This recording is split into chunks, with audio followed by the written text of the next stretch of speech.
Hello, everybody. I'm Candid Frank Stanisci, and welcome to Candid Frank Live, the Spanglish World Network on Zingo TV. Channel 250 is where you find us. Please remember to download the Zingo TV app at the respective app stores for iOS and Android devices. While you download, make sure you rate and leave a comment. Both apps are absolutely free. Zingo TV is available on Google Chromecast, Amazon Fire TV sticks, Roku sticks, and also on smart TVs 2016 forward. Now joining me, the one, the only, the guy that helps me air all our views here, Aaron. Aaron, how's it going, buddy? Going well. How's it going with you, Frank? Oh, Good, huh? I'm disappointed, Layla. Never mind. Let's get to that a little later. Let's start with the Canadian Football League, the Argos, Ticats injury report. Who's missing? Who might not play in that big game coming up Friday night? So, as everybody knows, the Argos and Ticats are going to go back at it head to head. For the Argonauts, Brandon Banks is out with a personal reason. He did not practice on Tuesday. Jerron Buskason is out with groin. Dejan Brissett is out with a hamstring. Notables also running back Andrew Harris is out with a wrist injury. He was limited, as well as Robert Priester. On the other side of the coin, we're looking at the Hamilton Ticats. Johnson, Saxonlid, White, Cross, Crawford, Van Zeel, Addison, Ternowski, whole bunch did not practice. Wow. But we'll look to see everything firm up on the Thursday, Well, on Thursday night.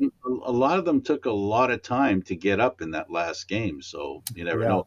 So with the injuries that the Argos have, they brought in two players, they signed two new guys. Yeah. So they signed American defensive back Marcel Carnell the fourth and Canadian long snapper Max Latour. Carnell was with the Argos during the training camp this season, but was injured during camp. He spent some time with the Ticats before that. So they've also released American quarterback Khalil Tate. Yeah, that's why they brought in another quarterback. They Yeah. really are having trouble with the number two and number three quarterback and on their team over the past few years. They need that's how badly they need Macbeth to be a good quarterback. They really don't have another way to go. Not with somebody who has some experience. As we know, Kelly joined the team this year. He's had a couple of reps, but really long before he should have. So yeah, the Argos have some work to do. The Rough They really Riders, do. Elks injury reports. So we're looking at Tommy Bringy, Nicholas Diley, a couple others didn't practice. Robertson was limited in his time, as well as Kenny, LaFrance, and Lanier. On the other side of the coin, the Edmonton Elks, most of their players are actually back now, believe it or not. Uh-huh. The only one who didn't practice was Steve Nilsson, and he's out with an illness, unspecified. Stamps Lions injury report. So most of their players are finally coming back. The only ones who still haven't are Charlie Power and Julian Good Jones, as well as Jameer Thurman. Those three are out with a knee, an illness, and a shoulder injury, respectively. On the other side of the coin, the BC Lions are actually looking relatively healthy. Neville, Tahuma, and White didn't practice for them. Fox is back full, as well as Keon Hatcher and Ben Playdick. So we'll see how that works out for them. And Kadeem Carey can play. Yes. Thank goodness for that. Yes, we love that guy. He's awesome. Tiger Cats bringing back Canadian linebacker Miles Manalo.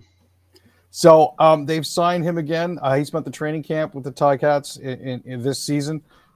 He played 3 games for the Ticats in 2021 after being selected in the 6th round of 2021. So glad to see him getting some more reps and back in the rotation for them.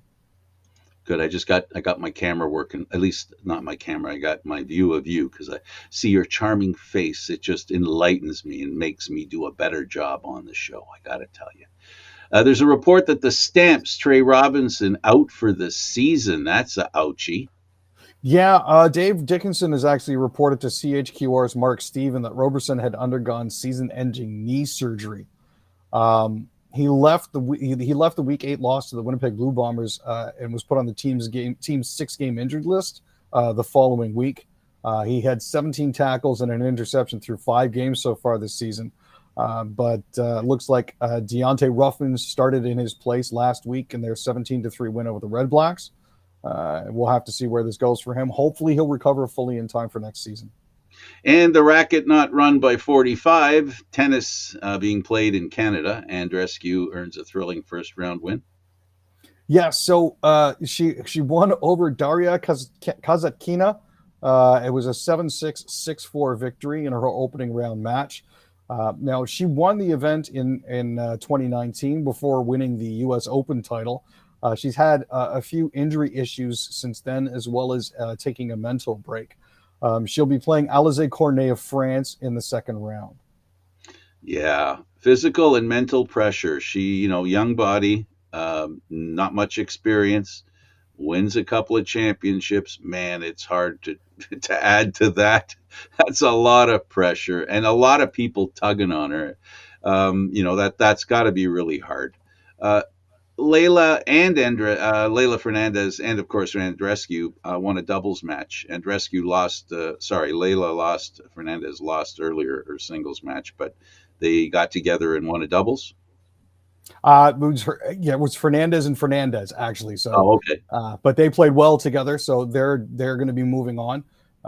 But yeah, Haddad Maya unfortunately beat her 7-6, 6-1 on Wednesday afternoon. Actually, just not that long ago. So Let's talk about the round ball, the little round ball, the Blue Jays.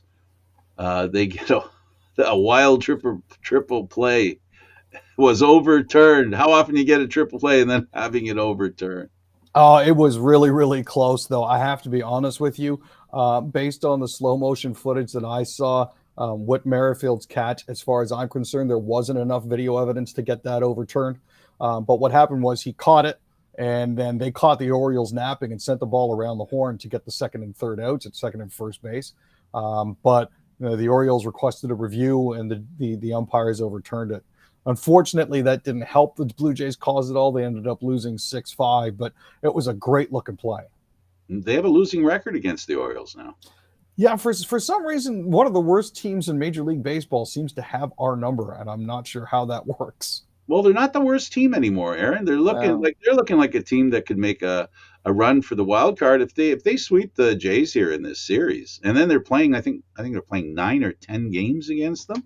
So in this short while, so things could change. The Jays desperate for a bat or a fielder. I don't know which, but they signed Jackie Bradley. yeah, a lot of people were saying, well, what does this mean for George Springer?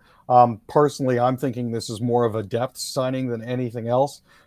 He's had a rough season so far this year. He's been in the press a lot, but not for anything good. His average is 210, 257, and 321 with 3 home runs in 91 games, which is well off his usual production.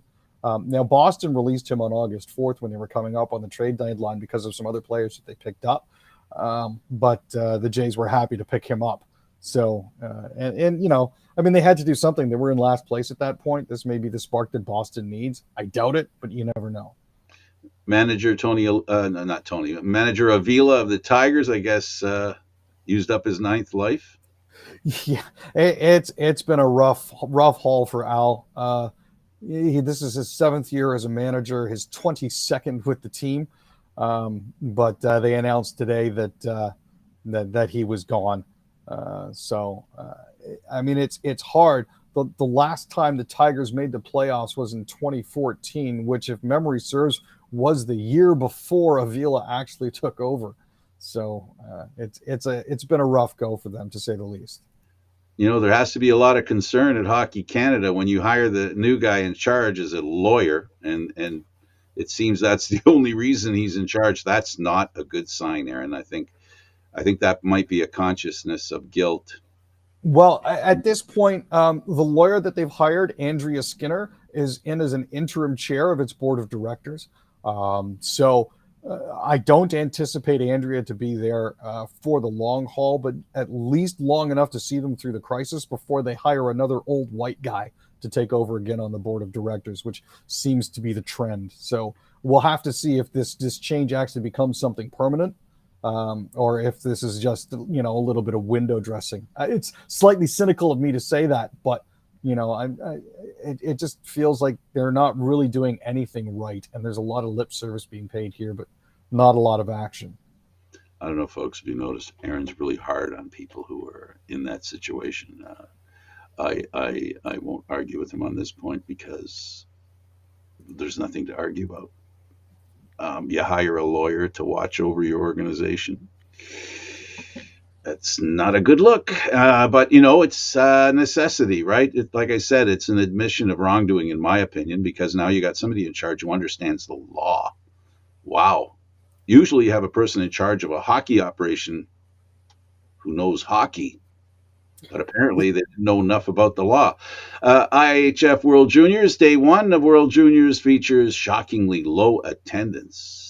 I'm looking at a picture of the arena during one of the opening games today, and you're lucky if there's 100 people in the arena. The attendance has not been spectacular. Ticket sales have been slow.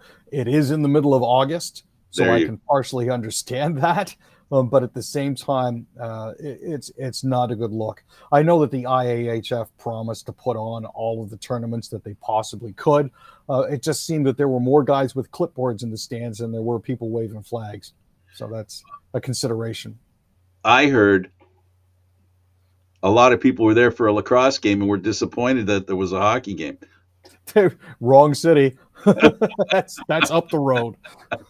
Let's go over the NHL and wow, this one is if there was a guy during his hockey career was tested emotionally, physically, continuously. Are there any other Lees that I can viciously? I think I could throw in there too.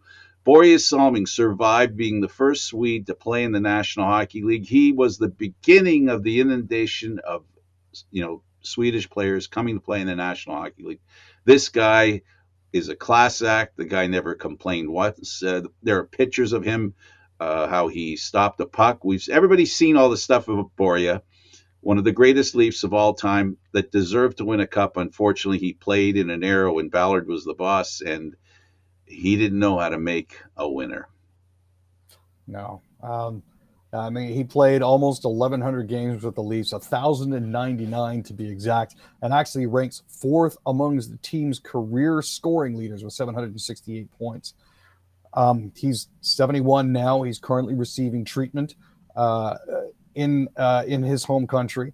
There are actually currently more than 800 people currently living with ALS in Sweden. I know that sometimes the disease is rapid onset, but he's got about 2 to 5 years at least. And honestly, at this point, one of my hockey heroes growing up, my heart goes out to him and his family. Thoughts are with them at this point in time. He was a shining light for the Maple Leafs when there wasn't a lot to cheer for. And the resiliency and the strength that he showed during his NHL career, especially with the Maple Leafs, I think will serve him in good stead as he fights ALS. A sad reminder that athletes are human. Yeah. The Hurricanes, they re-signed Necas Pacioretty to have surgery. Yeah, so Marty Necas has been signed to a 2-year, $6 million contract. This is good because they were looking to re-sign him. He gets $2.5 million next season and $3.5 million for the 2023-2024 season. That keeps the young forward with the franchise that picked him in 2017. Max Pacioretty, who came over from Vegas, will have surgery for a torn Achilles tendon and is going to be facing a 6-month recovery. It's going to be a long road for him. But at this point in time, they do expect him to recover fully and be with them for the second half of the season. August, September, October, missed 5 months in September. He should be back by the All-Star break. November. Thanks. I ran out of fingers. Okay, so I was just kidding. I was hoping you'd kick in. Here we go. The Rangers named defenseman Jacob Trouba captain. Yeah. Now, Trouba was a first-round selection by Winnipeg in 2012. He came over to the Rangers from the Jets in 2019. I guess they feel that in the last 2 seasons, because he was the A, he had finally earned it. He's the 28th captain in franchise history and the first since they traded Ryan McDonough back in 2018. So, I mean, there were other people that were expecting other people to get the nod. But as it currently stands, he's actually one of 3 defensemen in the league who are currently captains. The other 2 are Jared Spurgeon in Minnesota and Roman Josi in Nashville. He's the 12th defenseman to serve as a captain in Rangers franchise history. You know, that This is a real sad one for those of you that follow the Oilers. Anybody who followed the National Hockey League, you'll remember there was a young lad who was the Oilers super fan. The team really uh, fawned over him. His name was Ben Stelter. He died at age 6. Yeah, 2 months before his 5th birthday, he was diagnosed with glioblastoma, which is a form of brain cancer. After meeting with the Oilers, he quickly became a motivation for them, and they actually flew him around with them during their 10-game winning streak, with him present. It's unfortunate that he's lost his battle, but as the Oilers Twitter account said, "Play La Bamba, baby." Our thoughts are with his family right now, and we wish them all the best. It's got to be tough. And not to minimize his life and death, but there are a lot of children who suffer that cancer doesn't just pick on people who are older. It picks on younger ones as well. And we talked about the great life that Salming had. This young lad never had a chance to have a great life, but he did have a great year with a team that he loved. The Bruins finalized 1-year deals with Bergeron and Krejci. So the two thorns in the Maple Leafs' paw are finally coming back as well, right? And we call him Crikey. So Krejci and Bergeron are back on 1-year deals. They got Bergeron back for 5. It's $2.5 million in guaranteed salary and $2.5 million built into the deal if you manage to appear in 10 games. Similarly, they got Krejci back with a $3 million deal, and it's $1 million in base and bonuses, making up the other $2 million if he manages to make it into 10 games as well. So they're back, not with any sense of malice, but I hope they're not around for the playoffs. Serena Williams. So she's announced her retirement from tennis. She's been doing well so far. We'll be able to catch her tonight. Serena Williams is going to be playing Belinda Bencic of Switzerland. Another late night? Holy mackerel. Game starting at 7. Holy mackerel. Yeah. So, but as it currently stands, she owns 73 WTA titles, and she'll be turning 41 at the end of September. Now, she has said that she wants to retire to spend more time with her children. So I can understand that, spend more time with her family. So all the best to her. I really do hope that she does well in the tournament. But if she plays Bianca Andreescu in the finals, I'd like Bianca to win. Judge rules 3 LIV players will not be permitted to join FedEx Cup playoffs. You can't. Yeah, this is the players that joined the exodus to the Saudi Arabian League. The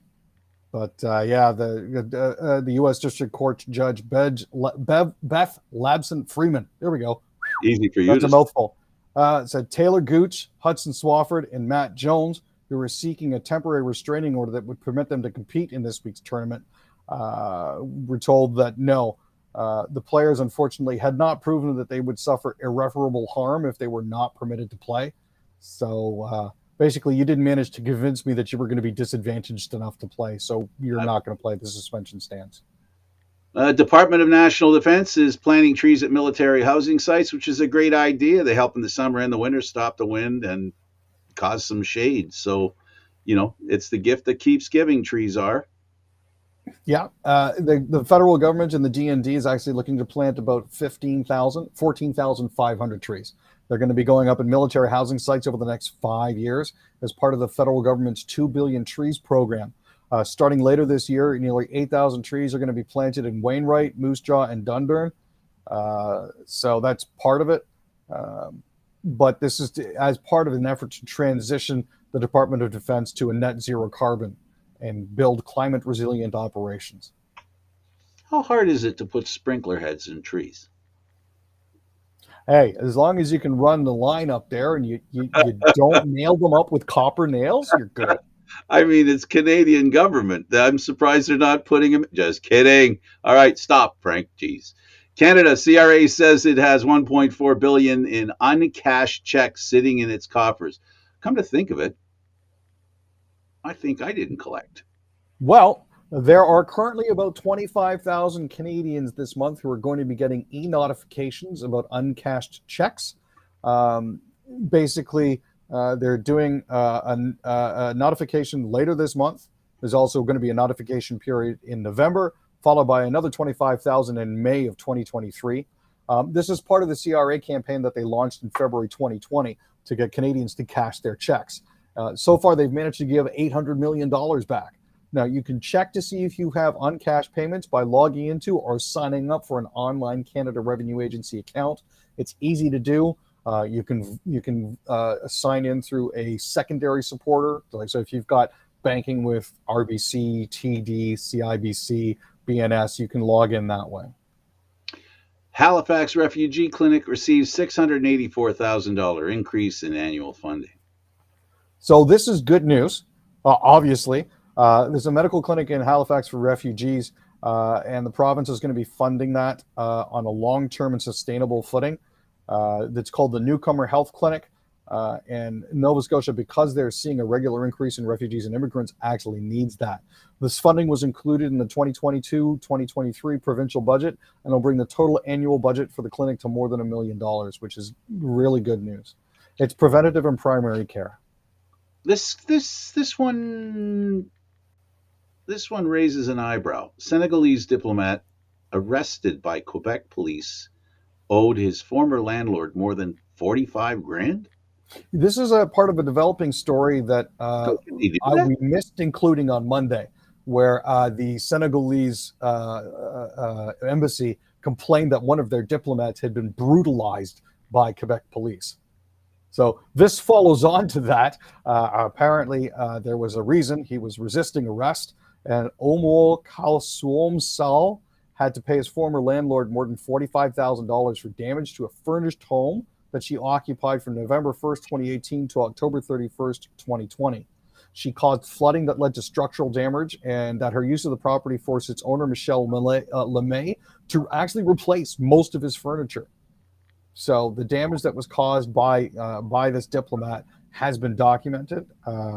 Now, Labrador awarded LeMay $13,500 for structural damage and $23,000 to replace furniture, but Kalsoum Sal never actually paid for it.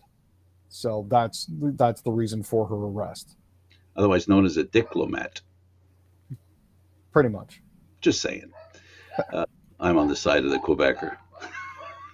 GO Transit workers vote 93% in favor of strike if no deal is reached. Right. So there's approximately 2,200 GO Transit bus operators, station attendants, plant and fleet maintenance workers, transit safety officers, and office professionals who are currently unionized. This is under Amalgamated Transit Union Local 1587. Now, they actually voted 93% in favor of going on a strike. These individuals have been working without a contract since June 1st. For those of you who've been going downtown, you may have heard about strike action and picket lines and picketing going on at the bus station on Bay down by Union Station. That's all part of what this is. Amalgamated Transit Union is saying that Metrolinx has been negotiating in bad faith and stonewalling since they started trying to negotiate back in April. So the progressive conservatives are rolling the dice. Apparently, the Polaire divide means Ontario MP preferred by Frenchmen, by conservatives, but not Canadians. Yeah, so that would be, as I call him, PD Short Pants or Pierre Poilievre. He is currently polling as the heavy favorite to be the next Conservative Party leader, but when it comes to Canada as a whole, he's behind Jean Charest. So I don't know if that tells you about his possibilities of success, but if we were to vote Conservative, we would prefer Jean Charest over Pierre Poilievre. So that's like in the National Hockey League being voted Player of the Year second to Bobby Orr. Right? And by that I mean Bobby Orr doesn't play anymore. Another thing, I watched a video. Olivia Newton-John never struck me as someone to do something like this. There's a video about, I guess it's a movie or a skit or something, where this guy named Richard walks into a bar and she starts singing to Richard. She said, "Your name is Richard, but you look like a dick to me." I send that out to the Senegalese diplomat. You got to check it out. It's something I never expect from Olivia Newton-John. Wonderful. Thanks, Aaron. Thank you, Frank. He's Aaron William Freeland. I'm Candid Frank Stanisci. Thank you for watching the Candid Frank Live. Aaron Mondays, Wednesdays, and Fridays at 6 p.m., please. This show can also be heard on the Spanglish World Radio Network, so watch it. For Candid Frank Live, other news and entertainment sports programming we offer, please, again, because I'm polite, check out SpanglishWorld.ca. Spanglish World. Watch it, hear it, read it, download it, and live it. Ciao for now.